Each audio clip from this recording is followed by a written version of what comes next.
ঢাকার মাটিতে ওসমান হাদির লাশ, বাংলাদেশের সর্বকালের সর্বশ্রেষ্ঠ বাঙালিদের একজন ওসমান হাদি, যার নামটা মুছে দিতে চেয়েছিল একটা শক্তি, একটা অপশক্তি, একটা বিতাড়িত শক্তি, একটা ঘৃণিত শক্তি, একটা পচা শক্তি, যে শক্তি সাথে একটা দেশ মিলে ওসমান হাদিকে হত্যা করেছে। তারা ভেবেছিল ওসমান হাদিকে মেরে ফেললে আর সবাই ভয় পেয়ে যাবে, এই জন্য ওসমান হাদিকে মেরে ফেলছে। যেহেতু তার কোনো ব্যাকগ্রাউন্ড নেই, যেহেতু তার কোনো দল নেই, যেহেতু তার কোনো দলের একটা অংশ অন্য দেশের দালালি করে না, যেহেতু তার দলের অন্য আরেকটা অংশ শেখ হাসিনার সাথে যোগাযোগ করে না, যেহেতু ওসমান হাদির একটা অংশ অন্য দেশের সাথে যোগাযোগ রাখে না, শুধু সত্যের পথে বিএনপির বিরুদ্ধে, পালিয়ে যাওয়ার বিরুদ্ধে, অন্য দেশের বিরুদ্ধে সত্য কথা বলার কারণে আজকে ওসমান হাদির এই অবস্থা। আমরা যখন কোনো ভালো মানুষকে হারিয়ে ফেলি তখন তার মর্মটা বুঝি বা বোঝার চেষ্টা করি। ওসমান হাদিকে এইভাবে হেলায় ফেলায় রাখার জন্য আজকে এই হামলার শিকার হয়েছে। তাকে যদি আগের থেকে এরকম ব্যবস্থা দেওয়া হতো, অন্তত একজন দুজন পুলিশও থাকতো, তাহলে এই অবস্থা হতো না। বাংলাদেশের আপনারা দেখবেন, বাংলাদেশের সাধারণ জনগণ আন্দোলন করে ডক্টর মোহাম্মদ ইউনূসকে ক্ষমতা নিয়ে আসছে। ডক্টর মোহাম্মদ ইউনূস বাংলাদেশের পক্ষে মানলাম, কিন্তু তার সাথে যে বাহিনী আছে, তার যে উপদেষ্টারা, তারা কেউই জুলাই আন্দোলনকে ধারণ করে না, বরঞ্চ তলে তলে পালিয়ে যাওয়া অপশক্তির সাথে যোগাযোগ রাখে এবং যারা ক্ষমতা আসতে চায় পালিয়ে যাওয়ার দলের সাথে লিয়াজু করে চলে, তাদেরকে সামনে নিয়ে আসার জন্য, তাদেরকে আগামী নির্বাচনে জেতার আগে, জনগণের ভোট পাওয়ার আগেই নির্বাচিত করে দেওয়ার মতন মিডিয়া এবং সাংবাদিক দেখবেন আগামী 3 টার্ম বিএনপি আসবে এইসব কথা বলে। যেহেতু ভালো একটা দল, বাংলাদেশের পক্ষের দল জামাত ইসলাম যদি ক্ষমতা আসে, তাহলে মিডিয়ার হলুদ সাংবাদিক বলেন এবং যারা এই টকশো করে বেড়ায়, তাদের ইনকামটা হবে না, তারা কোনো ভার্সিটিতে উপাচার্য হতে পারবে না। ধান্দার তো অভাব নাই, বস্তিরা চায় হলো রাস্তায় চাঁদাবাজি করতে, আর এইসব এলিট যারা আছে, এলিটরা হলো আপনার ওই একটা বড় একটা টিভি স্টেশনের দায়িত্বে থাকবে, একটা পত্রিকার দায়িত্বে থাকবে, একটা উপাচার্য হবে, ধান্দা হবে। তো জামাত ইসলাম তো আসলে এগুলো দুর্নীতি করতে পারবে না, এসব ধান্দাবাজি হবে না। এই জন্য পালিয়ে যাওয়া অপশক্তির সমান মান, বা যারা পালিয়ে যাওয়ার সাথে যোগাযোগ রাখে, তাদের সাথে আপনার যারা মেনটেন করে চলে আর কি, তাদের মতন একজনকে আনতে পারলে আমরা সেই আগের মতনই ধান্দা করে সুশীল এলিট হতে পারবো। এতদিন আমরা যখন দেখলাম মব নামের একটা শব্দ উচ্চারণ করা হইলো, মানে মব, এই জুলাই আন্দোলনে যারা আপনার আন্দোলন করতেছে, দেশটাকে স্বাধীন করলো, বাংলাদেশ যখন সত্যিকারের স্বাধীনতা পেল 5ই আগস্ট হাসিনা পালিয়ে যাওয়ার মাধ্যমে, তখন দেখবেন আপনার নতুন নতুন কিছু মানে বুদ্ধিজীবী আসলো, যারা এখন ওই কারা পালিয়ে গিয়েছে তাদেরকে কিভাবে আনা যায়, তাদের এত কোটি মানুষ ঘর ছাড়া, এইসব কথাবার্তা বলা শুরু করছে না। গত 15 বছর যখন পলাতক বাহিনী ক্ষমতায় ছিল, তখন যারা যে ওই আয়নাঘর, গুম, খুন, ওই সাংবাদিক সম্মেলন যখন করতো, আপা আপা একটা কোশ্চেন করি, মানুষ কন্তা জনন কন্তা, আপনি জন্ম না হলে বাংলাদেশ জন্ম হতো না, আপনি বিশ্বের বিস্ময়, আপনাকে এই ইউরোপ আমেরিকার থেকে জিজ্ঞেস করে আপনি কিভাবে এত ডেভেলপ করে ফেললেন, কিভাবে চুরি করে ছেলের কাছে টাকা পাঠান, কিভাবে পাশের দেশে একে নিজের দেশকে বিক্রি করেন, এইসব বিষয়ে আপনাকে উপরে নিয়ে আসছে। মানে আপনাকে জানতে চায় কিভাবে আপনি এগুলো করেন, এইসব দালালি করতে সাংবাদিকগুলো। যখনই আপনার এই পালাই গেছে, তখনই আপনারা হয়ে গেছে সুশীল এলিট। এদের মধ্যে দেখবেন ঘুরে ফেরা কিছু মানুষ, যেরকম আমরা কথা বলি ডাইরেক্ট বোঝা যায় যে আমরা জামাত ইসলামের পক্ষে, বা বাংলাদেশের এনসিপি এখন পর্যন্ত, যদিও এনসিপি রিসেন্ট আজকে পত্রিকায় দেখলাম যে তারা আন্দোলনে নামবে না, শাহবাগে তাদের সিদ্ধান্ত চেঞ্জ করেছে। তার মানে কি, তারাও এলিট হতে যাচ্ছে, তারাও ওই আমাদের যারা ক্ষমতা যেতে চায় তাদের মতো একজন, মানে তাদের মতন ভাবভঙ্গি শুরু করছে, যে আমরা এই আন্দোলনে গেলে যদি আমরা পাশের দেশের খারাপ একটা নজরে পড়ে যাই। এই ট্যাপলাম নাহিদ আর কি, ওই তো একটা দলের প্রধান হিসেবে মনে হয় না। ওই দলের প্রধান, এনসিপির প্রধান হওয়া হচ্ছিল হাসনাত আবদুল্লাহ অথবা আসিফ মাহমুদ সজীব ভুইয়ার। ট্যাপলা নাহিদ 2-3টা হারুনের বাড়ি খেয়ে দাপনা দেখায় আপনার এই এনসিপির প্রধান হয়েছে। তো আমি বলবো যে গত 15 বছর সবাই বলে না, বড় বড় বুদ্ধিজীবীরা 1/11 কারা করছে, এইভাবে বাংলাদেশের ইসলামকে জঙ্গিবাদের নাম কারা দিয়েছে, তখন এইগুলা আপনার কিছু হয় না। আজকে হ্যাঁ, আমি ভাঙচুরের পক্ষে না, হামলার পক্ষে না। যখন একটা আমার ভাই মারা গেছে, আমার দলের প্রধান মারা গেছে, বাংলাদেশের সর্বকালের সর্বশ্রেষ্ঠ বাঙালিদের একজন ওসমান হাদি মারা গিয়েছে, তখন তো মানুষ একটু বিচলিত হবেই। তখন তো মানুষ একটু রাগ হবেই সে ক্ষোভ থেকে। যারা পালিয়ে গিয়েছে ওসমান হাদি হত্যা করে, তাদের যারা সাপোর্ট করে, তাদেরকে যারা সার্ভ করে, অন্য দেশের সংস্থা বাংলাদেশে বড় অফিস করে খুলে বসে আছে, তখন তাদের উপর হামলা হতে পারে। আমি যদিও এই হামলার পক্ষে না। এতদিন আপনারা এত কিছু বলেন নাই, শাপলা চত্বরকে জঙ্গিবাদ, অমুক জায়গায় জঙ্গি, দাড়ি টুপি দেখলে জঙ্গি, আপনার ঈদের যে ছবি থাকে প্রথম আলোর ওইখানে কুকুরের ছবি, তখন আপনারা কিছু বলেন নাই।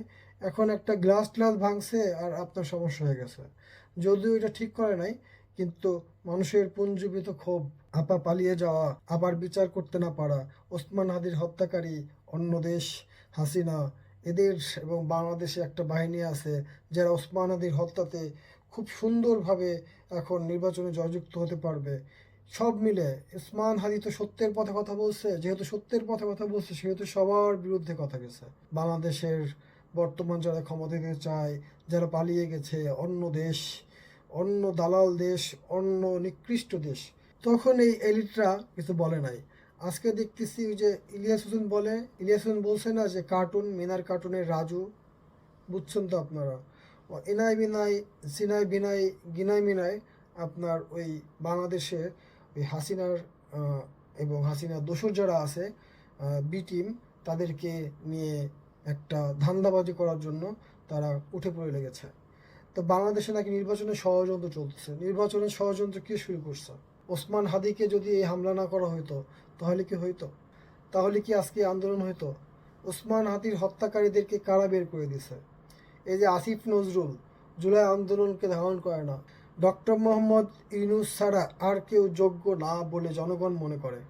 এখন এটাই বলতেছে সবাই, এবং সবাই এই আসিফ নজরুল স্বরাষ্ট্র উপদেষ্টা, পররাষ্ট্র উপদেষ্টার উপর কেন খেপেছে? কারণ তাদের গোয়েন্দা ওসমান হাদির উপর যে হামলা হবে বা হামলার আগে একটা অস্ত্র মামলা আসামি যে হত্যা করছে, হামলাকারী যে শুটার, সে হলো অস্ত্র মামলার আসামি, কিন্তু তাকে ছেড়ে দেওয়া হয়েছে টাকার বিনিময়ে।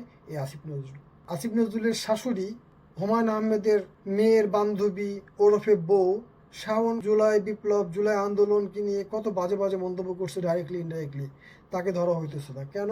কেন আসিফ নজরুল আইন উপদেষ্টা। বাংলাদেশের ছাত্র আন্দোলনের পর একটা ভুল হয়েছে যে একটা বিপ্লবী সরকার, আমার দেশের মাহমুদুর রহমান স্যারের মতন যদি একজন মানুষ দায়িত্বে থাকতেন বা ভালো একটা পদে থাকতেন, স্বরাষ্ট্র, পররাষ্ট্র বা প্রধান উপদেষ্টা পদে, তাহলে দেখতেন বাংলাদেশের পাশের শক্তিকে কিভাবে সোজা রাখতে হয় সেটা সে জানে। কারণ সে হাসিনার আমলে তাকে রক্তাক্ত করা হয়েছে, সে হাসতে হাসতে বলছে যে আমি ইসলামের জন্য, বাংলাদেশের জন্য জীবন দিতে পারি। তা আমরা একটা কথা সবাই মনে রাখবেন, বাংলাদেশে সংবাদের মধ্যে সংবাদ থাকে। মানুষ কিন্তু মিডিয়াগুলো কিন্তু দেখেন যে প্রথম আলো সুন্দরভাবে লিখবে, ভাবতেছে নিরপেক্ষ নিরপেক্ষ, এরা কিন্তু কথার মাধ্যমে আপনাকে একটা দিকে ডাইভার্ট করে দিবে যে হ্যাঁ এটাই মনে হয় সত্য। জঙ্গিবাদ যেটা করছিল শেখ হাসিনার আমলে, গোয়েন্দা প্রথম আলো মিলে 111 হয়েছিল না, এরা তো এগুলো করছিল। তো এদের এগুলোর জন্য দোষ নাই। আজকে বিএনপির পক্ষ থেকে, আজকে অমুকের পক্ষ থেকে বলা হইতেছে যে মিডিয়াকে বাধা দেওয়া হচ্ছে, মিডিয়াকে ভাঙচুরের পক্ষে আমি না, কিন্তু মিডিয়া এই প্রথম আলো, ডেইলি স্টার যে একটা মিথ্যাকে ঘুরাই ফিরাই সত্যকে রূপান্তর করছে, শেখ হাসিনার সার্ভ করছে, পাশের দেশের অপশক্তিকে সার্ভ করছে, তখন তো আপনাদের এরকম কথা ছিল না। ডেইলি স্টার এবং প্রথম আলোর ভালো চোখে থাকার জন্য আপনারা ভয় পান প্রথম আলো ডেইলি স্টারকে। কারণ কি ডেইলি স্টার প্রথম আলোকে ভয় পান কেন? কারণ অন্য দেশের শক্তিতে, অন্য দেশের ইনকামে, অন্য দেশের টাকায় চলা, অন্য দেশের পারপাস সার্ভ করে ডেইলি স্টার এবং প্রথম আলো। বর্তমানে এরকম বাংলাদেশের পক্ষে শুধু কথা বলবে, বিএনপি, আওয়ামী লীগ, অপশক্তি, অপদেশের বিরুদ্ধে কথা বলার মতন একটা মানুষ দেখান। কেউ কোনো কথা বললে, এই যে গত পরশুদিন আপনার মাহমুদুর রহমান শপথ বাক্য পাঠ করলো না বাংলাদেশের পক্ষে থাকার জন্য, আপনার এনসিপি আসছে, অন্যান্য সবাই আসছে, বাউলদের পক্ষে যাওয়া ওই ফরহাদ মাঝারও আসছে, কিন্তু বিএনপি থেকে কেউ আসে নাই। আজকে যখন ওসমান হাদির কফিনের উপর হাত দেখতেছি না, ওই হাতটাকে আমার পাপের হাত মনে হচ্ছে, একজনের হাতকে। কারণ এরা এই ওসমান হাদির মৃত্যুতে সবথেকে বেশি বড় বেনিফিশিয়ারি এরা হবে। আপা না হয় তার আক্রোশ মেটানোর জন্য ওসমান হাদি অন্য দেশের বিরুদ্ধে কথা বলতেছে, আপা সহ্য করতে পারে নাই, আপার দেশের মানুষ সহ্য করতে পারে না, তাই হামলা করছে। কিন্তু বেনিফিশিয়ারি হয়েছে সবাই, যে রাত 12টার পর যে 3 গ্রুপ, অপশক্তি দেশ, আপা এবং বাংলাদেশের যে বি টিম আছে, এরা যে গোপন যে আলোচনা হয়, এদের যে লিয়াজু কমিটি আছে, এরা কিন্তু সব মিলে রসুনের একটা জায়গায় আছে। তো বাংলাদেশে আপনার রাজনীতি, ওসমান হাদি মারা গেছে, ওসমান হাদির মৃত্যুটাকে ডাইভার্ট করার জন্য দেখবেন বলতেছে যে নির্বাচন পিছনে যেতেছে, নেতা আসতেছে, প্রথম আলোতে হামলা করা হয়েছে। এগুলো তো সব সাজানো। বাংলাদেশটাকে অস্থির করে রাখার জন্য আপাত আছে, অপশক্তি দেশ আছে, এবং তাদের লোকজন তো বাংলাদেশে এখনও আছে, মিডিয়ার মধ্যে প্রচুর আছে, প্রশাসনে আছে। তারা তো এটা উগলাই দিচ্ছে, যা হচ্ছে তারা এটাকে আরও বাড়ায় দিচ্ছে। কারণ ওসমান হাদি বাংলাদেশটাকে যদি 5ই আগস্টের পর পুলিশরা যদি ঠিক মতন আইন শৃঙ্খলা বাহিনী ঠিক রাখতো, তাহলে বাংলাদেশে আজকে এই অবস্থা হতো না। একটা কথা যেটা খুব ভালো লাগছে, ওসমান হাদিকে কাজী নজরুল ইসলামের কবরের পাশে তাকে শায়িত করা হবে। সে তাকে মেরে ফেলতে চেয়েছে। বাংলাদেশ নামের এই দেশ যতদিন থাকবে, ওসমান হাদির নাম কেউ মুছতে পারবে না। বাংলাদেশের শ্রেষ্ঠ বাঙালিদের মধ্যে একজন ওসমান হাদি। ওসমান হাদি মানে বাংলাদেশ। আমরা ওসমান হাদির আদর্শ ইনসাফ কায়েম এর পক্ষে আছি। ওসমান হাদির যে মনন, যে চিন্তা ধারণা, সেই ধারণাকে আমরা বহন করব বাংলাদেশের স্বার্থে। ইনকিলাব জিন্দাবাদ। আল্লাহ হাফিজ। আসসালামু আলাইকুম।